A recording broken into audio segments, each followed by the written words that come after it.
whether it's good morning, good evening, or good day. I know you're joining from different parts of the world, and we are so pleased to see you here. My name is Glynis D'Souza, and I'm so pleased to be the host for this second session. Now, this subject, science and the God Elusion, is close to my heart since I have two grown sons with whom we've had some very interesting conversations on. Plus, you know, the other folks you meet on social media and around gatherings with family and friends. This is always a hot topic, and I'm sure you'll agree. Well, we have almost close to about 40 people or so on this call. So at this time, I would encourage you to put yourselves on mute. If you'd like to say hello, though, please feel free to use the chat feature on the Zoom toolbar, which you should see whether you're logging on from your phone, your laptop, or your tablet. That mute button is a toggle feature activated through the microphone icon, which is usually located at the bottom left of your Zoom screen.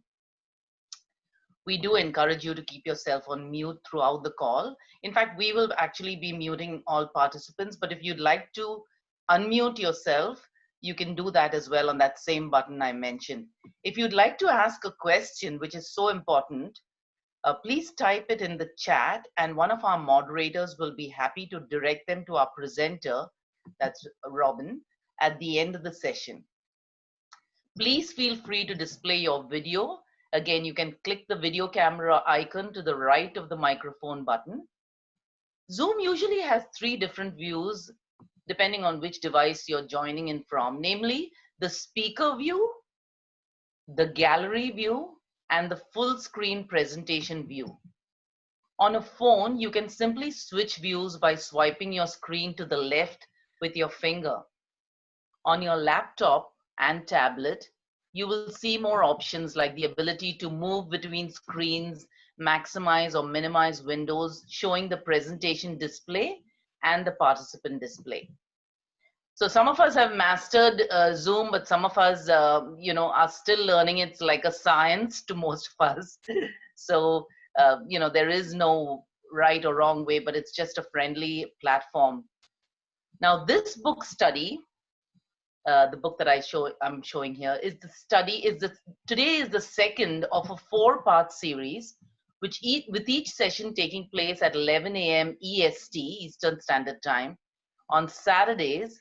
It started June 13th, last Saturday, and it usually lasts for about an hour. The presentation takes about 20 minutes, and then we have question and answers after that. We would ideally have preferred if you attend all 4 sessions, but we understand if you can only make a few. Everybody's so busy these days. The Eventbrite link has been set up so that you do need to individually register for each of the 4 sessions if you plan on attending the entire study, which we recommend. Please find the Eventbrite link in the chat. We will also post the link to purchase the book, which we greatly encourage you to do. On Amazon, the audio book, if you like to listen to books, is only about $3. Now, this session is being recorded, so you can listen to it at your leisure afterwards as well. We will share the recording with you. Let's now get to our main presenter, Robin Arthur.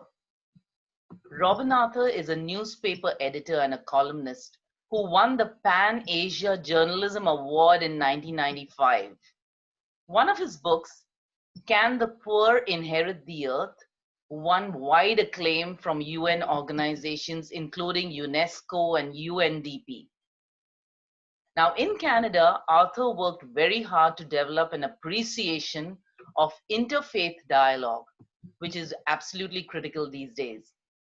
Between 2011 and 2016, he convened 3 very successfully staged spiritual diversity conferences, paving the way for the establishment of an interfaith council in the city of Halifax. Arthur lives in Halifax, Nova Scotia with his wife, Teresa. Please help me welcome Robin Arthur to present the study on his most recent book, Science and the God Elusion. Take it away, Robin. Oh, thank you, Glynis. Thank you very much. Well, we're all really set to start, but in the tradition of people of all faiths. Let's begin with a 1 minute silent prayer or meditation, seeking guidance from the Creator or from your own spiritual or inspirational sources as we pursue these or seek answers to the most profound questions in life. Let's contemplate for a moment.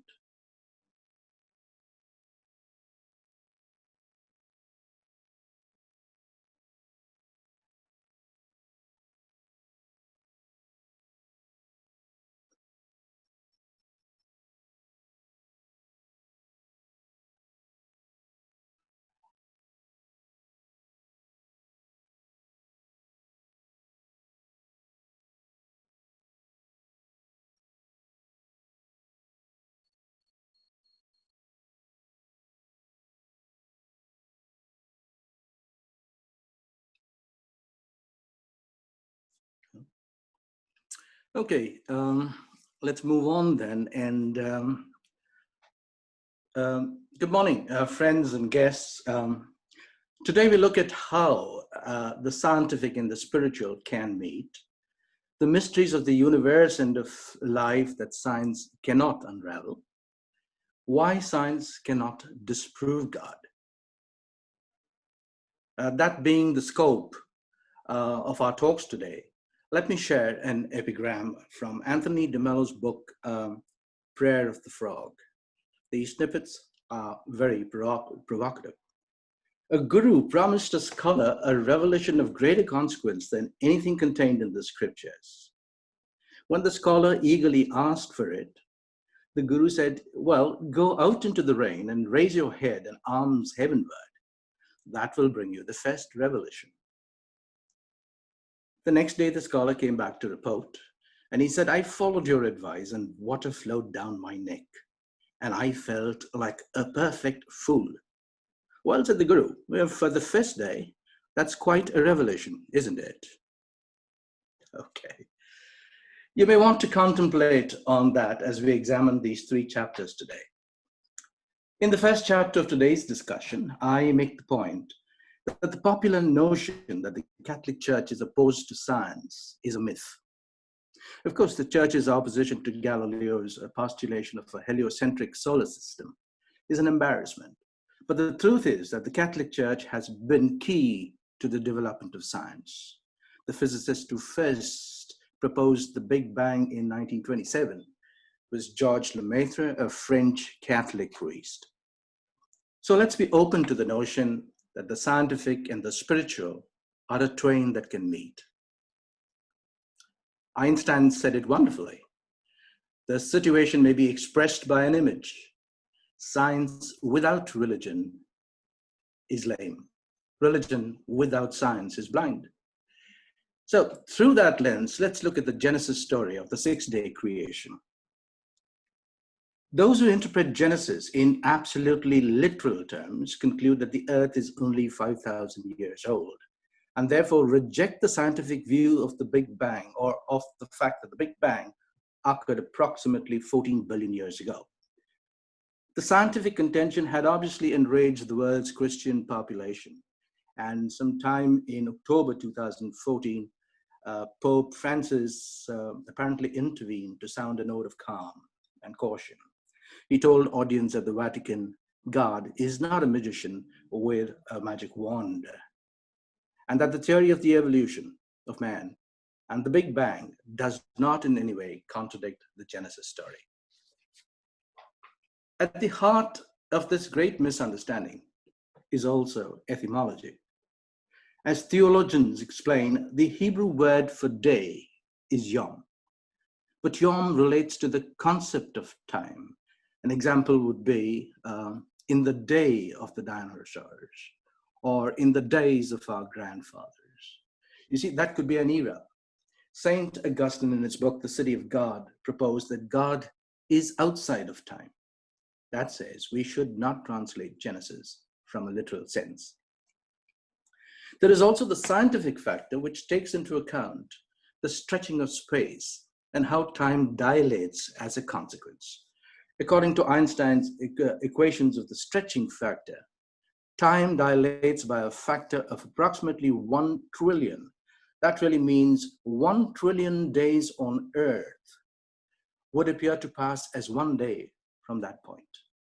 So, and that would happen really as a consequence of the stretching of space and the stretching factor. So you see, the scientific argument can reconcile with the 6-day creation as described in Genesis. St. Augustine called for caution in the way biblical texts are interpreted. He wrote with specific reference to Genesis. In matters that are so obscure and far beyond our vision, we find in Holy Scripture passages which can be interpreted in very different ways without prejudices to the faith we have received.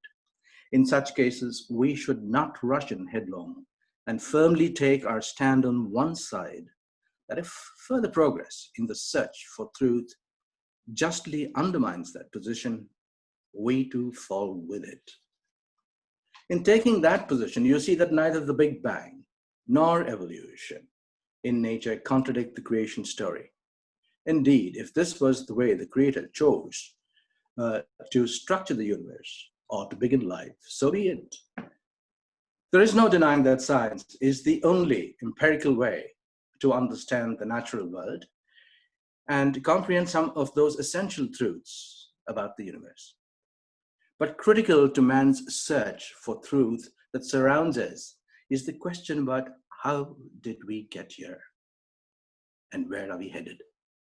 Science is silent on that.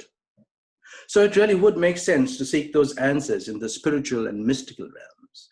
In taking both those paths along the journey of understanding, we might achieve a synthesis of perception and bring together the spiritual and scientific worldviews to lay the foundations of a bedrock of truth.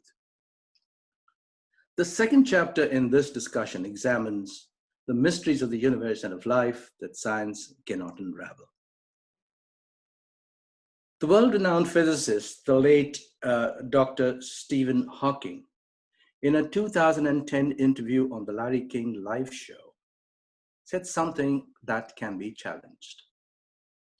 God may exist, he said, but science can explain the universe without the need for a creator. Is that really true?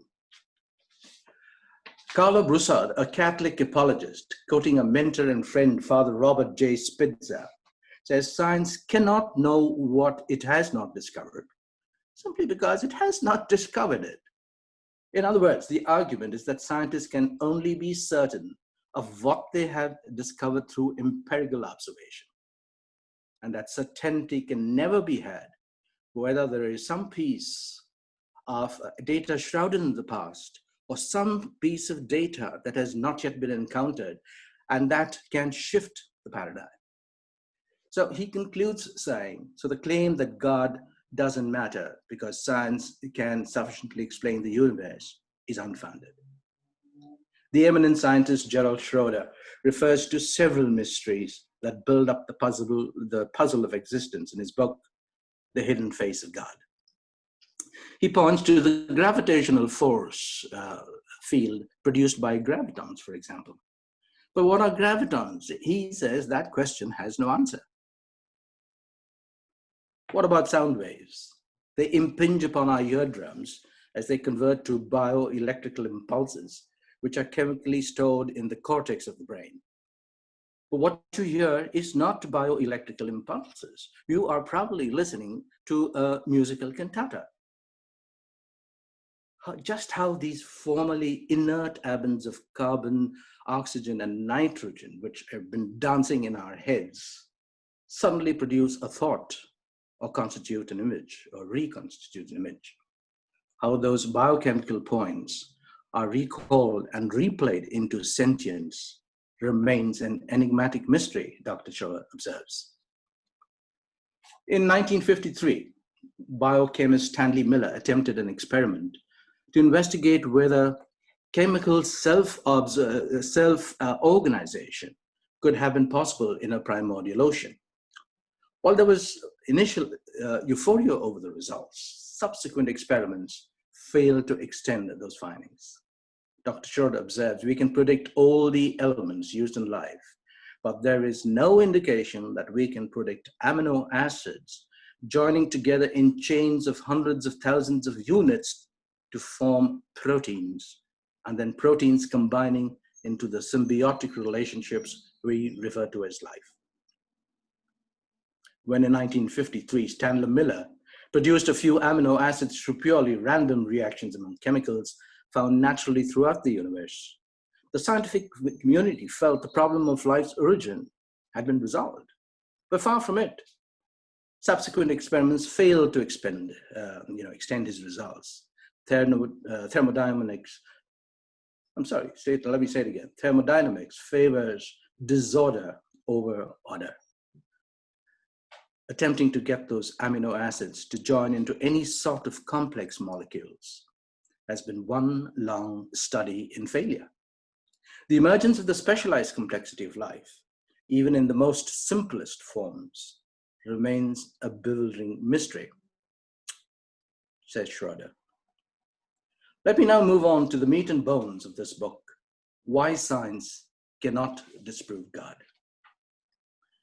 Father Kroll Groner, a German Jesuit and one of the most influential theologians of the 20th century, said sometime before his death, the only Christians who will survive in the postmodern world will be those who are mystics. At the time, the statement did not resonate with the Catholic world in the West because the Westerner is uncomfortable with the whole notion of mystery. Father Reverend Owen Connolly, a priest who serves at the Archdiocese of Halifax, told a conference that I convened some time ago, we are cerebral people, in many ways dualistic, and so if you're not able to explain an event through our highly technical minds, then we tend to dismiss it, he said. We have great difficulty standing before the mystery, and when we are forced to confront the whole mystery of life, we are unable, like Moses, to just take off our shoes and let the mystery wash over us. That was perhaps what primed the eminent philosopher Bertrand Russell to declare, insofar as religion consists in a way of feeling rather than in a set of beliefs, science cannot touch it. This is the conversation that I bring to the table at which theist and the secular scientists sit. It explores what mysticism is about and reproduces narratives from great minds such as Thomas Merton, Kurt Vonnegut, and Einstein, who had said, he to whom this emotion is a stranger can no longer wonder and stand wrapped in awe, is as good as dead, a snuffed out candle. Kurt Vonnegut, an agnostic and one of America's great writers, says this in his book, A Man Without a Country. If I should ever die, God forbid, let this be my epitaph. The only proof he needed for the existence of God was music. Mysticism is ineffable, as the 19th century scientist and mystic William James proclaimed. It's too great an experience to express. So what is mysticism? It's about connecting with God, or the God you cannot see.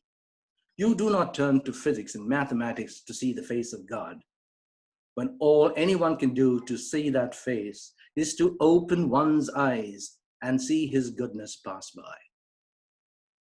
In an Old Testament passage, God says to Moses, I will do the very thing you have asked, because I am pleased with you and I know you by name. Then Moses said, now show me your glory. And the Lord said, I will cause all my goodness to pass in front of you, and I will proclaim my name, the Lord, in your presence. I will have mercy on whom I have mercy, and I will have compassion on those I will have compassion. But you cannot see my face, for no one may see me and live. You do not have to turn to science for proof of God. Consider the mystery of love. Wonder at the sight of a sunflower that turns east to greet the sun in the morning. Look down from your window while on a flight to somewhere and consider your insignificance. In moments like these, the mystic inside you opens your soul to the awesome wonder of the lofty mountains, the peaceful serenity of the valley, the burst of the waves, the rolling thunder, the bloom of the rose, the birthing of a newborn, the instinct of the mother, or compassion of the altruistic. Mysticism expresses an emotion, and that is what science cannot either confirm or deny. It's about becoming one with God as one pursues the insights to the hidden truths. Swami Vivekananda, the great Indian sage, said this: religion is not talk, nor doctrine, nor theories, nor is it sectarianism. Religion does not consist in erecting temples or building churches or attending public worship. It is the relationship between the individual soul and God. It is not to be found in books or in words or in lectures or in organizations. Religion consists in realization. This chapter narrates several mystical experiences from acclaimed mystics, including Thomas Merton, the Trappist monk and author of the book Seven Storey Mountain, Mike McHugh, scientist and author of the book Finding God in the Waves, Dr. Joseph Prabhu, professor of philosophy at California State University, and others. In my book, Science and the God Elusion, I share evidence of my wife's miraculous healing from third-stage cancer in 2018. But that's a long narrative, so let's hear another briefer one. A few months ago, Teresa was driving me to somewhere and had stopped at a red light and waited while tucking her hair under the hairband. But when the light switched to green, she was not ready to start, and we lost some 3 seconds before she moved the car. And then a suicidal driver who whizzes past on the crossroads, breaking a red light. Gosh, that was scary. Teresa hit the brakes, but those 3 seconds kept us a hair's breadth away from a damning collision. Why was my wife preoccupied with her hair at a traffic light? It's not like her to be callous. It's something to think about, don't you think? So do you turn to science for proof of God? I bet you it's pointless. Science is looking for him in the wrong place. So thank you. And it's Q&A time now, and we can take questions.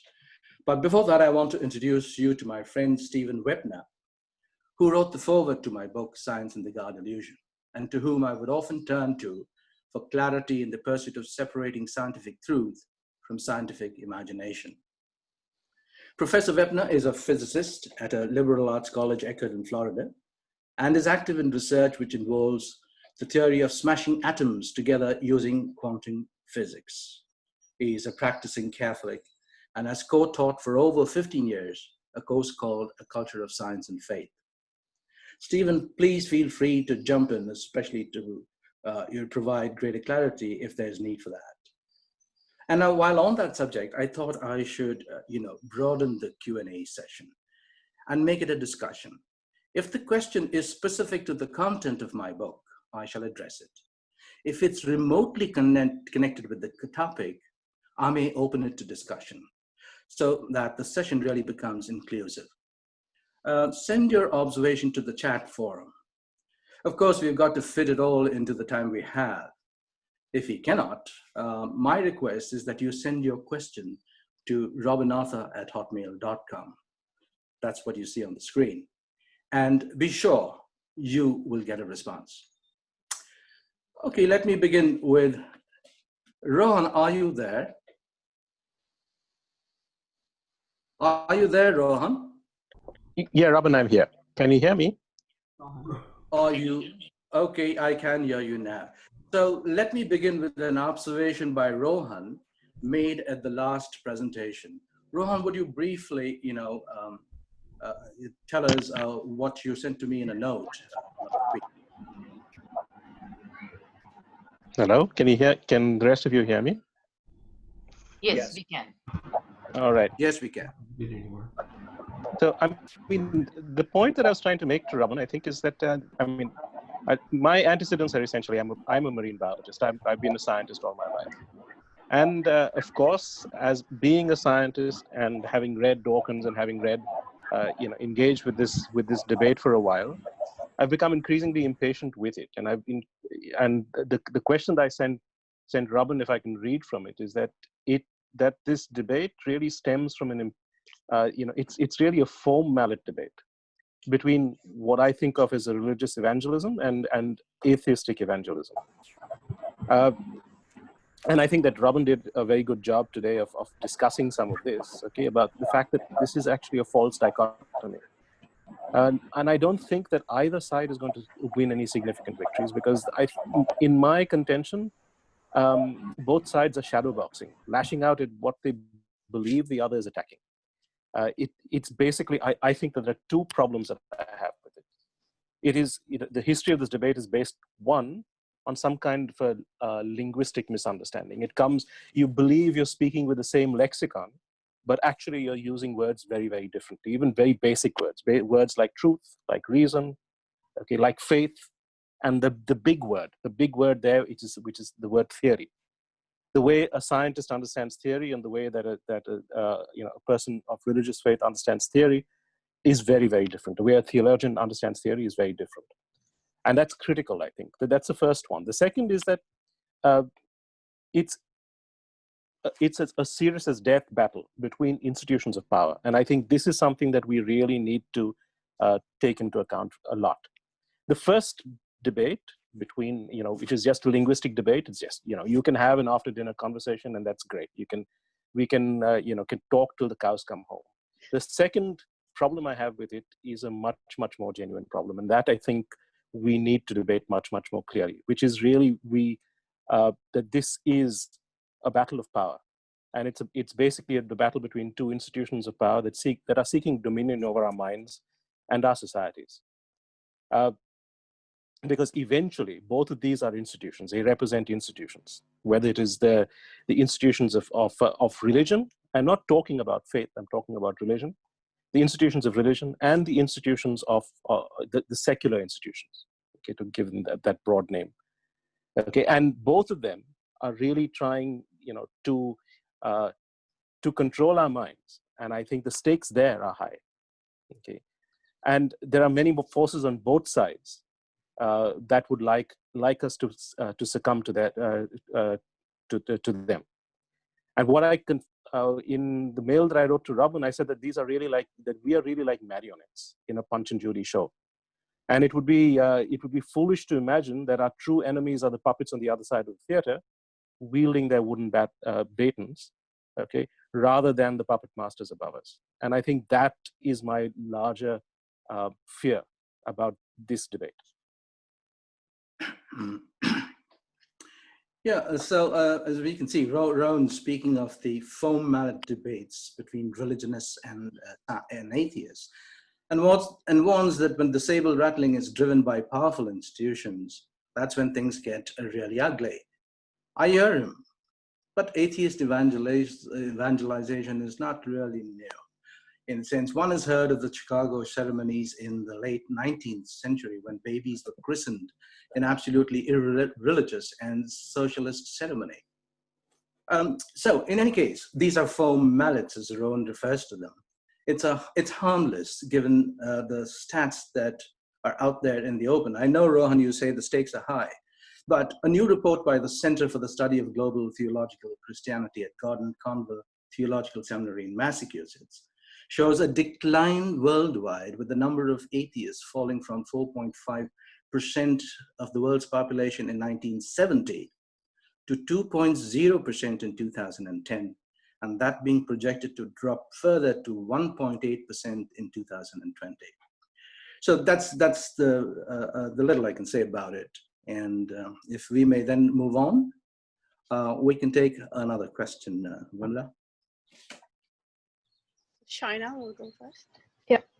So the first question is from Rohan. Did you ever consider the theory of black holes as a possible explanation to the origins of the universe?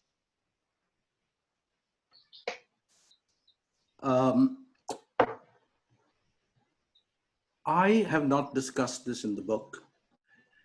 And to the best of my knowledge, starting with Stephen Hawking, I think who did most of his work on black holes. while one was trying to find some connection how life began, I don't believe there has been any viable theory that has been presented so far. And Stephen Webner, if you want to jump in on that. You're right about Stephen Hawking being the expert on black holes. But it would also be a question of, there's how questions and there's why questions. Why did the universe come into existence versus how did the universe come into existence? Science may have a grasp at the how it came into existence, but the why, I think, will elude and elude and elude. I think. And why is a question that science cannot answer. That's correct. I'd like to Okay. ask a very quick question to Robin. Robin talked about thermodynamics and disorder, or what is known as the second law of thermodynamics, that the entropy in the universe keeps increasing. However, I, about 2 weeks ago, had a detailed discussion with one of my physics profs. The problem with entropy and disorder is that it is highly abused in mainstream media. It is highly abused even in science. Because if you look at the constantness of energy and mass, why the hell are you talking about disorder? Disorder may be a different kind of order. You do not want to accept the different kind of order. And I think so that is one gap that is there in science, which should not be related in any way to faith. Faith, in my opinion, is rooted in insecurity. Primary insecurity of any being when he comes to know the limitations with respect to his environment. And that is about it. If you accept that your knowledge is incomplete, then faith has no place in your life. That's my opinion. So people who are extremely insecure will try and find, what should I say, security in any kind of imagination, should I call it at worst.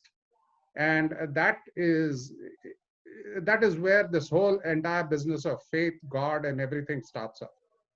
If you don't believe, if you accept your limitations, you work on your limitations, you try and keep searching all the time, which science does, and if you ensure that there is repeatability, because primarily from first principles, science wants to show repeatability. And that is where I think so human societies have an entire gap. And that is the reason they do not evolve intellectually beyond a certain level with flexibility. I think that's where the gap is. Yeah, Charo, I'm surprised that you would think that 6.5 billion people out of the 7 billion that the planet holds at this time are insecure people. Oh, Are yes, insecure in a faith.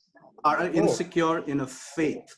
Yeah, these are people who are secure with what they are being told, via their souls, via their conscience. They're not looking for what science has to say on matters that it has not been able to up to this point. I'm not even, okay, Robin, just a moment. And so far, they rely exactly on the God they speak to, the God they hear, the God they understand. Let's not even get into I science. to agree with you there. And okay, Robin, let's not even get into science. Every individual will make an assessment of another individual based on primary perception, based on color, language, creed, or whatever that may be. Do you really think there is any science in this? You are not doing due diligence of going and understanding the individual by talking to him and communicating to him. That is why we have Black Lives Matter. So individuals are not doing complete due diligence. When they don't do due diligence, there is insecurity. And when there is insecurity, everything else follows. So I'm not even going to touch science. I'm going to talk about basic human behavior.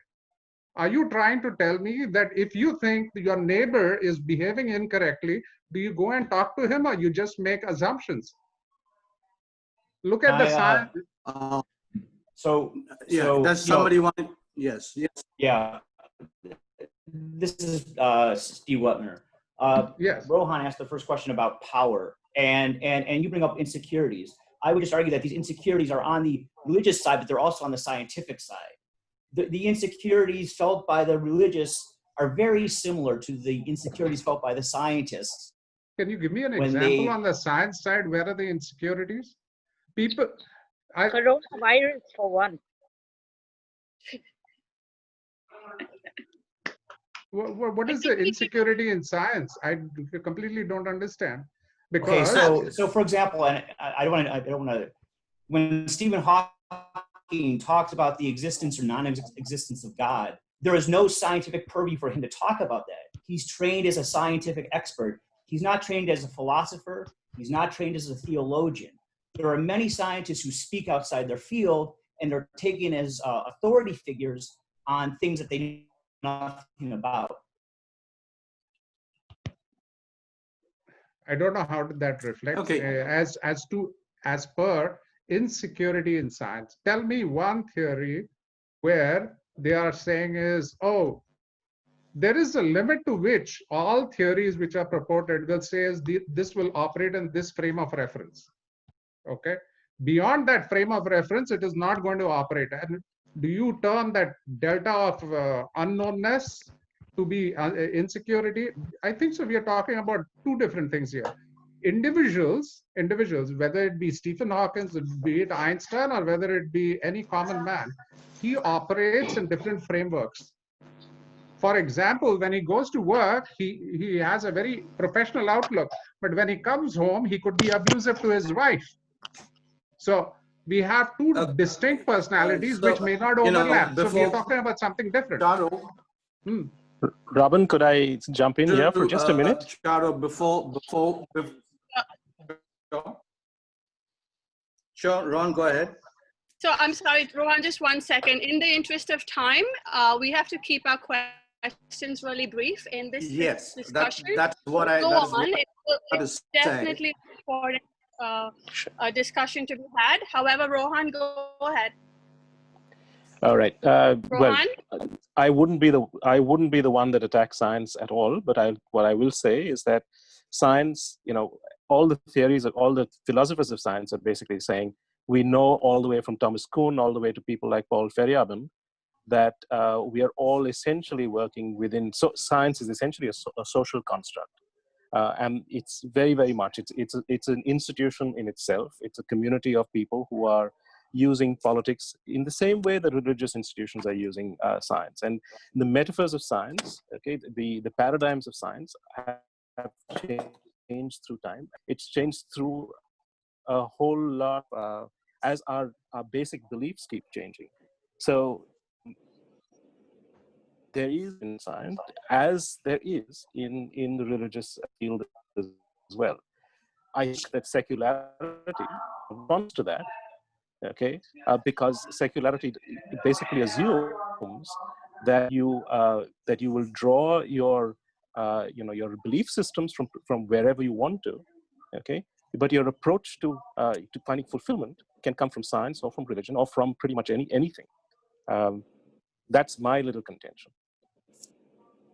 Okay, that's a balanced view. And just to conclude, and to respond to Charo, I think that is what caused Bertrand Russell. Charo, you talked about 7 billion people being insecure and driven by faith, and Bertrand Russell, therefore, I want to repeat it. He says, insofar as religion consists in a way of feeling, rather than a set of beliefs, science cannot touch it. And so let's move further. Vimla? Right. So I have a question from Masoom. Masoom, if you'd like to unmute yourself, she'd like to ask a question by speech. I think I've unmuted myself. Okay. Can you hear me? Yes, Masoom. Okay. Now, my question was before I heard this wonderful debate. So it might not be completely relevant now, but I was wondering, in spite of all our intellect and all the knowledge and the mystery of God, does everyone here believe in one God, is my question.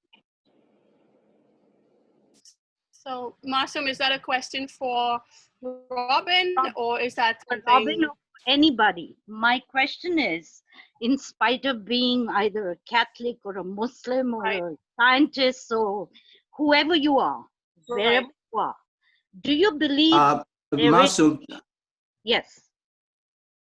Masum, as I just read out some stats to you some time ago, Right. those that do not believe in a God make up something like 1.8% of the 7 billion population on Earth.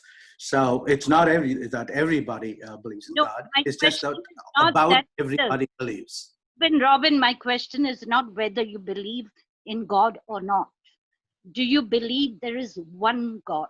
There's not a church, or there's not a temple, or there's not. Do you see that God has not been, you said God shows his face and then you're not alive, right? Something similar. You've never really seen God, but do you see him everywhere?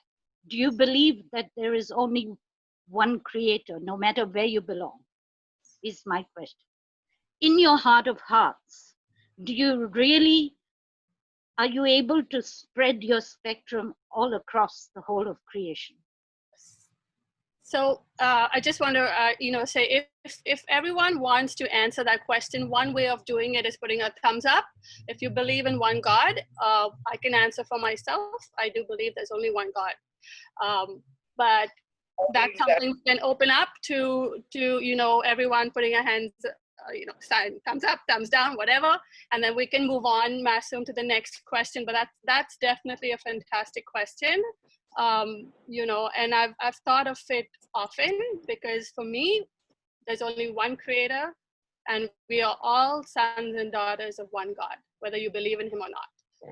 The next one is Shaina. Shaina, would you like to take that question, please? Yeah, so the next one is from Brad. Is atheism something that must be combated? Is it a threat to Christianity? Can the arguments be ignored, or always addressed and given some level of credence? No, atheism shouldn't be ignored, but it's not a threat, because the fact that man does not believe in God is an absolutely minority view, and that essentially has nothing to stand on, basically. I mean, as we've seen, the atheist depends on what science props up to bring his argument forward. So he works at the altar of science. But as you can see, scientists have debunked a lot of what most atheists say. So no. There is no, we don't ignore scientists at all. No, we listen to their points of view as well. Thank you, Brad. The next question, it's a comment really from Golda. Golda, would you like to read it out? Sorry, I forgot what I put in. Is this where I said let's define insecurity? Or was this about atheism? Yeah, so no, I think can't remember who said it first. It might have been Rohan, but it's just an interesting, I guess what I'm learning from this group is the similarities. I think, if you're gonna, the term atheist evangelization is a new one to me, and I'm just interested in kind of what that means, what it looks like in daily life and in the life that I live and the things that I can see in society. I mean, in my job, I kind of examine the political and technological forces that are shaping our world, and I hadn't thought about this as one of the forces shaping my world. So I just found it interesting, and I'm gonna look into it a little bit more. But if anybody in later sessions wants to talk more about it, I'm definitely a willing audience. Okay, so the next one is from Viren. What is the central and most important message of your book which you want to convey to your audience? That firstly, the search for God is to be guided. You cannot find God within your universe. God is outside time and space. just like the architect of your house would not be, a cupboard in one of the rooms. Your architect would have to be outside the house. Okay, so you cannot search for God here, but you can feel God, you can know God, you can talk to him, you can be touched by him if you look inside you.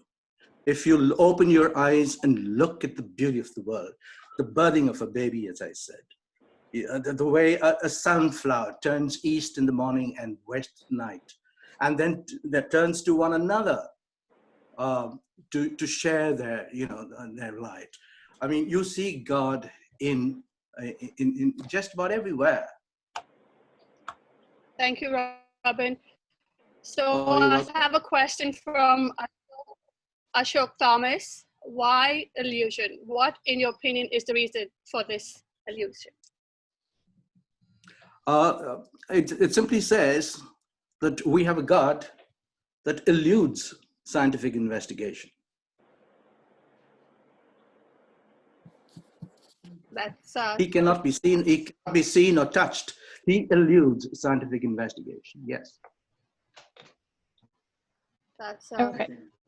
Shainaya. So the next one is from Ivan Arthur. We are discussing science and God.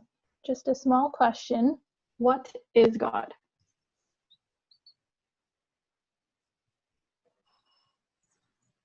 To me, God To you? is the beginning and the end of all things. The creator of the universe, the creator of life, the end of the universe, the end of life. And he is. Now, there is the deist view that, yes, there is a creator who is the cause of the universe, but he does not intervene in the lives, your life and mine. It does not interfere with the workings of humanity. No, I believe, yes, as much as he is the creator of the universe, the beginning and the end, the way and the truth, he is a holy God. Thank you, Robin. Just as you and me wouldn't let our children go astray, he won't let his. Why would he have created humanity if he was to stay aloof and stand away from it? So, thank you, Robin. So I just, I'm looking at the chat and there are quite a few comments, and I don't think we have enough time to go through every comment, but I do see one from Bia that says, not true. Robin just mentioned about gravity, sound waves. Scientists have no conclusion. So Bia, if you're around, do you want to just make that comment? Yeah, what I wanted to mention was that you do see not a scientific explanation, but you do see, okay, where do we go from here? Like gravity, why does it actually happen? The science does not have an explanation to that. Science does not have an explanation for so many events in our lives where if you just look at cause and consequence, in some things there is no connection. Thank you, Bia. In the interest of time, I think if anyone has a burning question that you have to ask or a comment, I'm going to unmute everyone. So I guess just put up your hand if with the little, Dennis, do you want to explain that? Yes, I think that I did see another person saying that they wanted to ask a question. It was from an iPhone. Right. But I'm not too sure who that was. I think we perhaps have time for maybe 2 more questions, I would think. Okay. So I just had one comment. Sure. I noticed that Robin has been quoting Bertrand Russell a lot. I would just caution Robin not to use Bertrand Russell with mathematicians, because Bertrand Russell commented that all his work on Principia Mathematica was down the drain when Gödel published his incompleteness theorem. So Bertrand Russell is not as great a mathematician or a scientific person as people imagine him in the common world. Thank you for that. That's a comment. Thank you. Is there anyone else who would like to add to this discussion, to have a question that you'd like to ask? There was an iPhone that had a question. Yes. But I don't know who it is. iPhone would like to speak up. Oh, I think they're asking it in the chat. Okay, so I can read it. So it says, if atheists make up a dwindling minority, is this argument a moot point, or why do you think there is a need to bother arguing with atheists?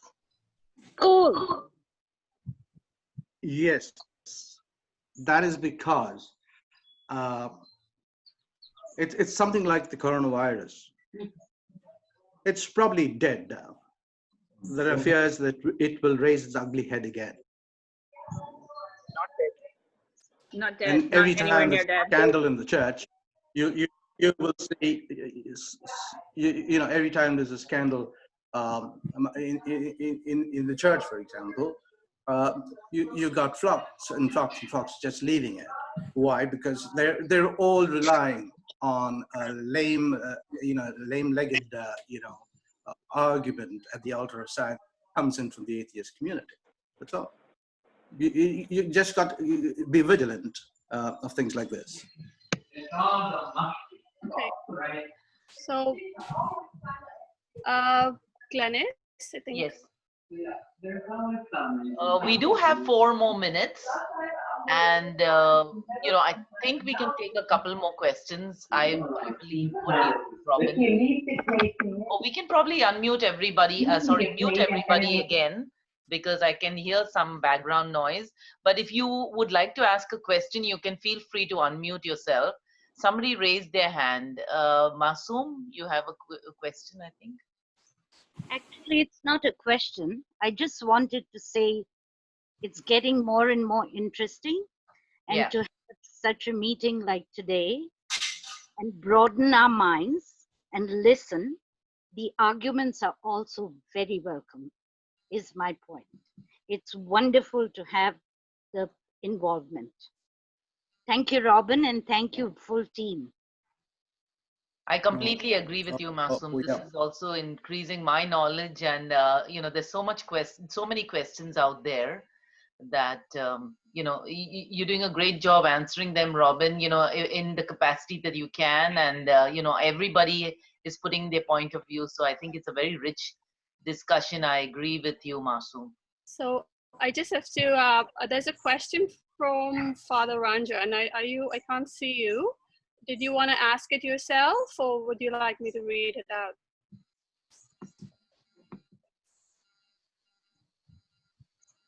Okay. Shaina? Yeah, I think he just made a comment. Okay. So I can read it's it. A comment, yes. Thank you. I think we missed the argument here. The debate is not mainly to depute atheists, but rather make ourselves more aware of the postmodern situation. Oh, it's just a comment. Okay. Yeah, it was just a comment. Thank you.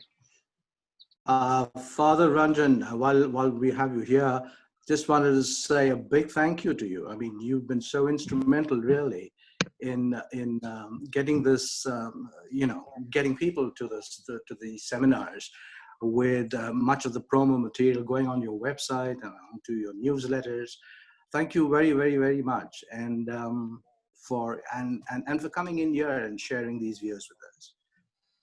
We wish you would have been more vocal, and if you still want to contemplate a question, we can still hold it off for you. Yeah, at this point we do, if Father Ranjan would like to unmute himself and speak, that would be great. But if not, then that's his comment. But we do have just a minute left before we end our call, actually, just to respect everybody's time. So I'll maybe pause for a moment there for Father Ranjan. Okay, all right. So with that, I think it has been a very, very interesting session. This is only session 2, and imagine we have 2 more sessions where we will be discussing the rest of the chapters. So please feel free to share the link with people, with your friends, your family, your youth, you know, because there are lots of questioners out there and we want to include them in these sessions because it is a topic that is a very hot topic and needs discussion. You know, science and the God Elusion. Please pick up your copy or your audio book so that you can read the chapters. I believe that next time we are going to be discussing chapter numbers 6, 7, and 8. Robin, is that right? Sorry. No, the next 3 would be 7, 8, and 9. 7, 8, and 9. Yes. And so we are actually at the top of the hour. And is there anything else that you would like to say, Vimla, Robin, Shaina, before we close? Just a big thank you. I'd just like to say, I'd like to say a big thank you, firstly, to you, Glynis, to Vimla, to Shaina, to Aaron, and to my wife, Teresa, who've, you know, I mean, this has not been a one-man show. It's been teamwork. And all of this has been made possible by you, all of us, you know, getting together in the course of the week. But thank you very much. And thank you all for, you know, taking the time to come in and share your thoughts and perspectives with this group. Okay, thank you very much. Thanks, everyone. Bye-bye. Bye-bye.